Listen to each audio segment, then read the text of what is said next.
जबलपुर के शहपुरा के Radha Raghav ware house में सड़ा गेहूं मिलने के मामले में अधिकारियों की लापरवाही सामने आई है। लापरवाही बरतने के आरोप में 3 अधिकारियों को सस्पेंड करते हुए शेष को नोटिस जारी किया गया है। कई और प्रशासनिक और खाद्य विभाग के अधिकारियों के शामिल होने का अंदेशा है, लेकिन जांच के बाद ही इनकी भूमिका साफ होगी। मंगलवार को शहपुरा में किसानों की शिकायत के बाद वेयर हाउस की जांच करने बरगी विधायक प्रशासनिक अमले को लेकर जांच करने पहुंचे थे। इस दौरान राधा राघव वेयर हाउस में बड़ी मात्रा में साफ गेहूं के बीच कई टन सड़ा गेहूं रखा मिला। इसके बाद प्रशासनिक अमले में हड़कंप मच गया। आनन फानन में एडीएम, एसडीओ समेत आला अधिकारी जांच करने पहुंचे थे। अब तक की जांच में कुल 13 स्टैक्स में से 2 स्टैक्स में अंदर की लेयर में पुराना घुना हुआ और नॉन एफेक्टिव गेहूं पाया गया और अन्य स्टैक्स में भी खराब गेहूं भंडारित किया गया। घटिया गेहूं को बहुत नीचे दबाकर रखा गया है, जिस वजह से जांच में परेशानी आई।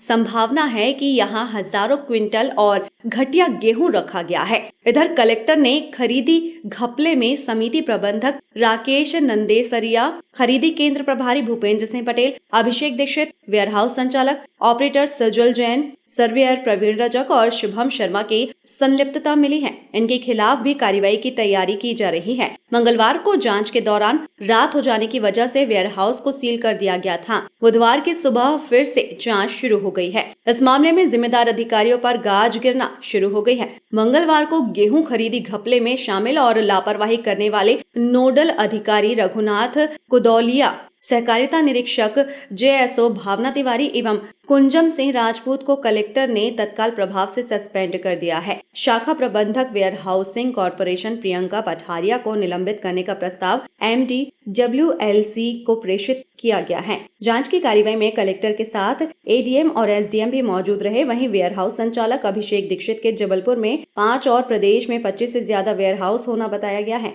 हालांकि प्रशासन अब इनकी जांच के लिए भी प्रदेश सरकार को जानकारी भेजेगी। नहीं, लापरवाही तो पूरी है।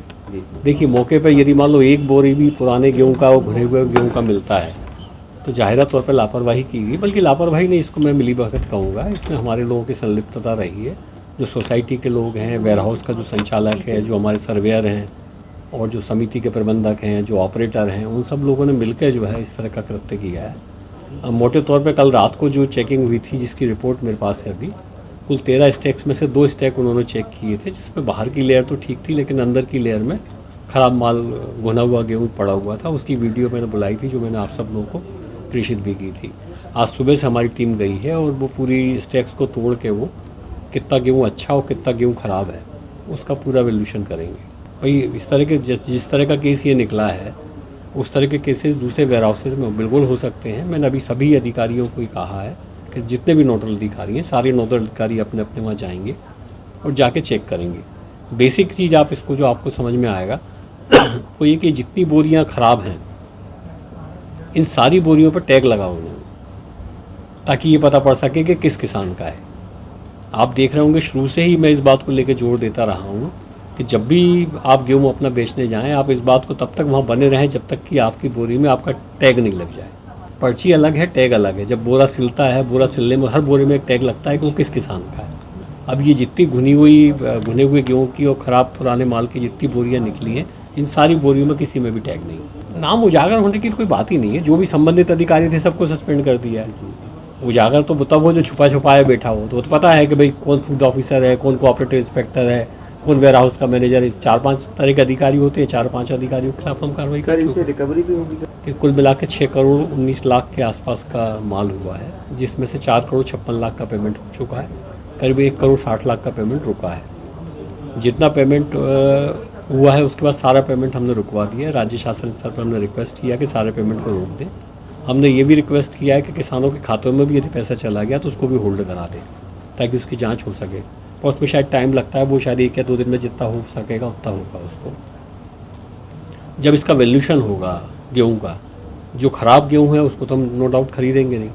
जो अच्छा गेहूँ है, उस अच्छे गेहूँ के साथ कितने किसानों का पेमेंट हो गया और कितना इसमें गड़बड़ निकल रहा है, उस सोसाइटी से उसकी वसूली होगी। पेमेंट भी तो हो चुकी होगी जिस हाँ, वो इसलिए हो चुकी है। करीब 73% पेमेंट हो चुकी है। और मोटे तौर पर जो समझ में आ रहा है वो कि करीब 50% से ज़्यादा जो है गेहूँ ख़राब है। तो जाहिर है कि करीब 20-25% पेमेंट तो एक्स्ट्रा हो ही चुका है। अब जो 20-25% पेमेंट एक्स्ट्रा हुआ है उसमें काफ़ी सारे ऐसे लोग हो सकते हैं जो कि अपात्र रहे हों, जिन्होंने आपसी मिली भगत करके अपने नंबर दिए हों, जिनके नाम से बुक हुए हों किसानों के आड़। क्या सभी वेयर हाउसों की चेकिंग होगी? सब मैंने आपको भी बताया, मैंने सभी नोडल ऑफिसर्स को कहा है कि मुझे आज 11 बजे तक ये रिपोर्ट प्रस्तुत करेंगे कि कितनी बोरियां ऐसी हैं मौके पे चेक करके जिनमें कि टैग लगे हुए नहीं। तो स्टैक लग चुका है, स्टैक के बीच में स्टैक कैसे तोड़ा चेक- जाएगा, यदि होगा तो स्टैक तोड़ा जाएगा। हाल ही में जिले में कुछ पटवारियों के नहीं, देखिए ये पटवारियों के साथ विवाद अभी जो आया है वो परसों के दिन वकील साहब लोगों के साथ कुछ विवाद हुआ था। एक पर्टिकुलर किसी केस के संदर्भ में विवाद हुआ था, सीमांकन को लेकर मौके पर कुछ झगड़ा था। आज सभी वकील साहब लोगों से मेरी सुबह अपनी बात हुई है, उन्होंने अपनी बात मेरे सामने रखी है। पटवारी संघ के लोगों के साथ भी मैं बात करूँगा। दोनों पक्षों को सुनने के बाद जो भी यथोचित होगी वो कार्रवाई की जाएगी। इतनी बात मैं जरूर कह सकता हूँ कि हमारे विभाग के यदि कर्मचारी हैं, सरकारी कर्मचारी यदि हैं, तो उनको इस बात की बिल्कुल इजाज़त नहीं है किसी के साथ मिसबिहेव करें।